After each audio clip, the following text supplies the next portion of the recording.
मस्जिद में सियासत, मस्जिद में पुलिस, मस्जिद में खींचतान।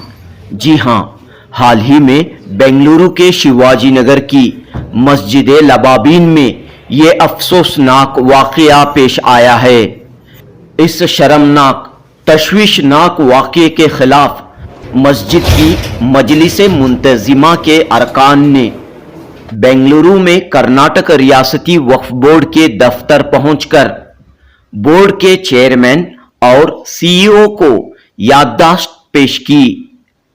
वक्फ बोर्ड की जानिब से मस्जिद लबाबीन के लिए मुकर्रर किए गए एडमिनिस्ट्रेटर निसार अहमद की हरकत पर सख्त नाराजगी और बरहमी का इजहार किया। लबाबीन जमात के नुमाइंदों ने कहा कि मस्जिद के तकद्दुस को पामाल करने की कोशिश की गई है। वक्फ बोर्ड से मुकर्रर किए गए एडमिनिस्ट्रेटर निसार अहमद की हरकत अफसोसनाक और शर्मनाक है। खुलूस के साथ खिदमत अंजाम देने वाली मजलिस मुंतजिमा जमात लबाबीन को बदनाम करने की कोशिश की गई है।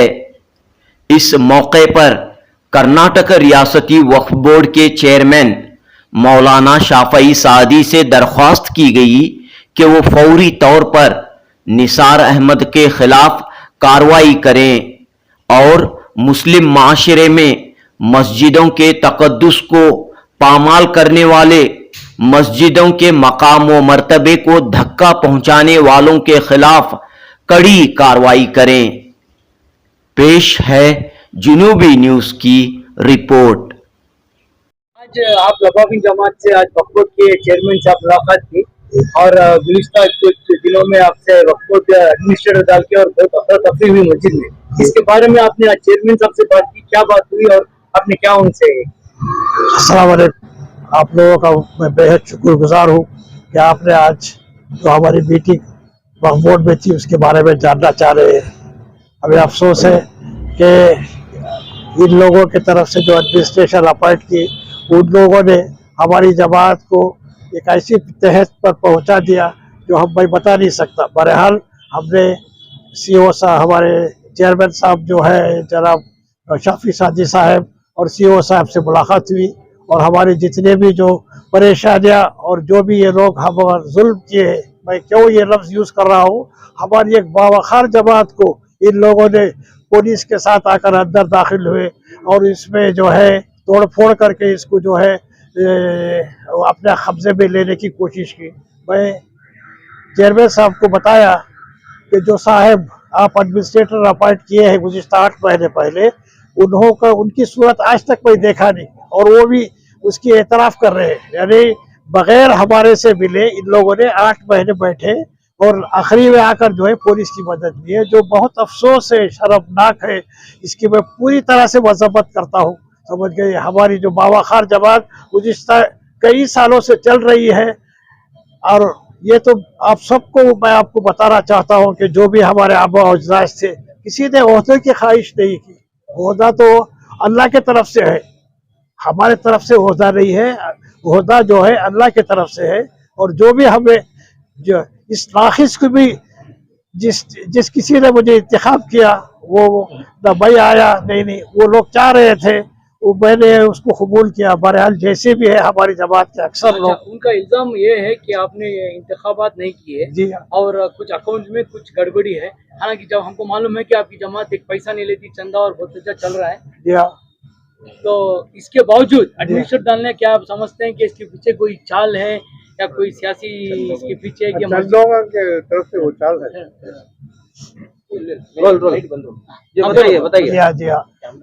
जी हाँ भाई, आप जैसे पूछ रहे थे कि हमारा टर्म खत्म हो गया था, उसके बाद हमने वक्फ बोर्ड से जो है हमने भी गुजारिश की, हमने गुज़िश्ता चेयरमैन साहब से भी हम मुलाकात करके बोले कि हमारा टर्म खत्म हो गया है और जहाँ तक हो सके जल्द से जल्द हम जो है उसका इलेक्शन तो हम बोल ही नहीं सकते क्योंकि हमारी हिस्ट्री में जो है इलेक्शन रखते हैं लेकिन लोग मानते नहीं। हम सब हर वक्त जो हमारी जो भी कमेटी जमा होती है, मेंबर्स होते हैं, सब सिलेक्शन से हमारी जो है इंतखाब होते हैं, समझ गए नहीं। बाकी जो है पैसा आना जाना वो तो अल्लाह देखता है कि कौन खाया कौन नहीं खाया इसके और पीछे- कौन खाना चाह रहे हैं। इसके पीछे क्या साजिश समझते हैं? वही बता रहा हूँ ना, कौन खाया कौन नहीं खाया अल्लाह जानता है, उसको जवाब आराम दे देगा। जो कुछ भी आप कोशिश कर रही है उनका मंशा जो है अंदरूनी मंशा अल्लाह बेहतर जानता है, समझ गई नहीं? वो मैं नहीं बोल सकता। अगर किसी के ऊपर मैं तोहमत लगाया तो अल्लाह पर जवाब देना पड़ेगा। ये लोग इतने तोहमतें इतने जो वायरल कर रहे हैं। आप पिछले गुज़िश्ता 1 साल से ये नोटिस आई है और आपने मेहनत की, कोर्ट में केस भी है, इसके बावजूद ये होना है, इसका क्या कारण है? और है ना, देखो ये यहाँ हमारा ज्यूरिडिक्शन बेंगलुरु रखने को यलंका से आदमी को लाखों, तहसीलदार को लाखों साथ रखने को, पुलिस कंप्लेंट देखो पुलिस करे। इसके अलावा हमारा लास्ट जनरल बॉडी जो मीटिंग हुआ उसमें वक्फ ऑफिसर के साथ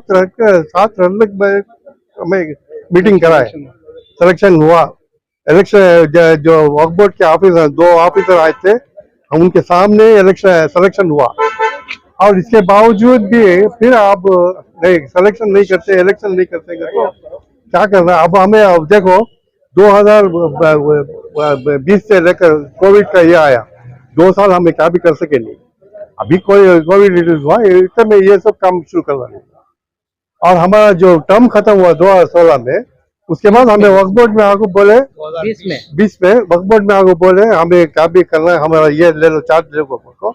उन्होंने करे नहीं। अब उसके बाद है ना, हमारे पास आको एनरोल करे मेंबरशिप करते 1200 रुपये ले, 1200 रुपये हमारा अभी वक्फ बोर्ड वाले लेको है ना, हमारे पास देने में हमें फिक्सड डिपॉजिट में रखे, वो पैसे 1 पैसे हमें उठाए नहीं।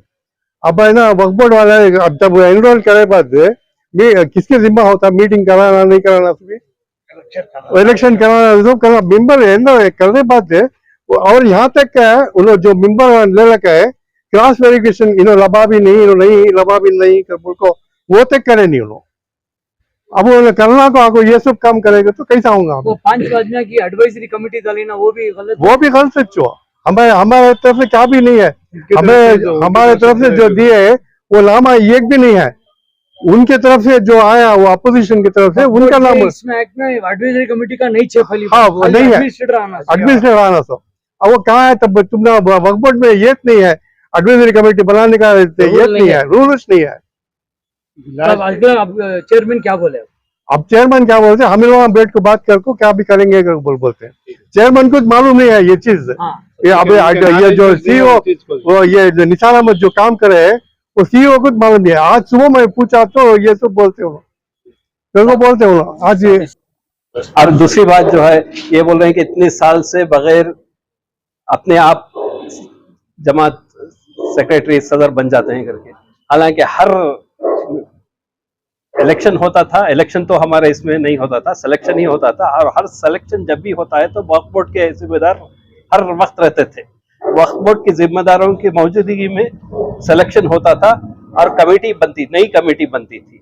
लेकिन ऐसे सब बात करने से बराबर है ना, ऑडिट होकर है, सब है, लेकिन बगैर जाने ऐसी बातें करना और गैर जरूरी बातें ऐसा। पुरानी कमेटी इतने सालों से चली हुई आ रही है, अचानक इस तरह के मामला पेश आना है, अचानक इस तरह बड़े अफसोस की बात। वजह कौन है सर, इसके पीछे कौन है? इसके पीछे चन्ना नासिर हैं जो इनके साथ एडमिनिस्ट्रेटर के साथ लगे हुए हैं।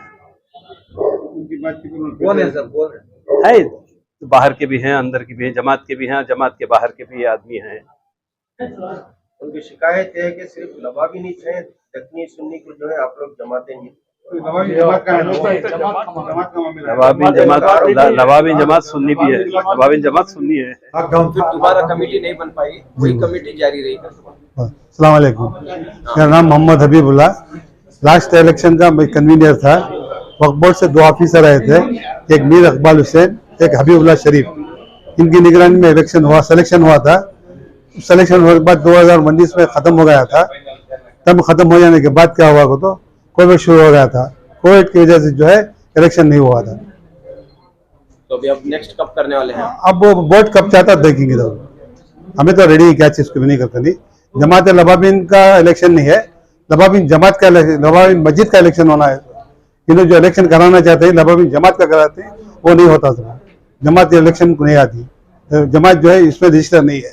मस्जिद रबाबिन का इलेक्शन होता तो मस्जिद लबाबिन अलग है, जमात है। रबाबिन अलग है, वो इस्लाम, तीन अलग अलग चीजें हैं। वक्फ बोर्ड के अंदर रजिस्टर है तो लबाबिन मस्जिद रबाबिन। मस्जिद लबाबिन जो चल रही थी सुकून के साथ और इत्मीनान के साथ चल रही थी। अचानक जो है 2020 में इसका मुद्दत खत्म होने की वजह से सदर साहब और सेक्रेटरी साहब आकर बात किए थे। उस टाइम पे जो है मरहूम हमारे यूसुफ साहब जो है यहाँ के चेयरमैन थे। उस टाइम पे ये चेयरमैन भी यहाँ पे थे। उन्होंने ये मौजूदा चेयरमैन जो है वो मेंबर थे वहां पे। उन्होंने बताया अब टाइम खत्म हो गया है, अभी आप बेफिक्र रहो, अब सीए का इसका गलाटा चल रहा है। और मैं नहीं उसके बाद में मैं आपको बोलता हूँ, इतने में कोविड आ गया। कोविड आने के बाद जो है आप सबको मालूम है कि कम से कम 6 महीने जो है पूरा हिंदुस्तान क्या पूरी दुनिया बंद थी उस वक्त में।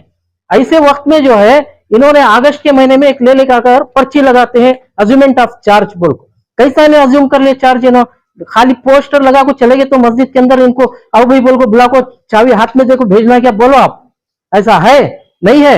लेकिन इसके अलावा जो है इन्होंने गैर गलत लोगों को साथ ले लेकर जो है मस्जिद के अंदर अब जो है आकर इन्होंने ताला तोड़े ही। ताला तोड़ने का सबसे गलत है और ये जो है हमारी कौम के ऊपर धब्बा है। खाली एक लबाबिन मस्जिद को नहीं, पूरी कौम के ऊपर जो है इसका धब्बा है। और इसके पूरा कसूरवार जो है वो अपने आप को जो है निसार अहमद असिस्टेंट सेक्रेटरी जो बोलता है उसको बर्खास्त करना। मैं चाहता हूं कि उसको अभी के अभी जो है उन्होंने सीओ साहब जो है उसे सस्पेंड करना। उसे ऐसे इंसान को रहने की किसी भी जो है जरूरत नहीं है, हक भी नहीं है उसे इस वक्फ बोर्ड में रहने का। वक्फ बोर्ड जो है एडमिनिस्ट्रेटर चार्ज दिए तो ना, एडमिनिस्ट्रेटर चार्ज दिए नहीं ना, चार्ज आपको मांगना।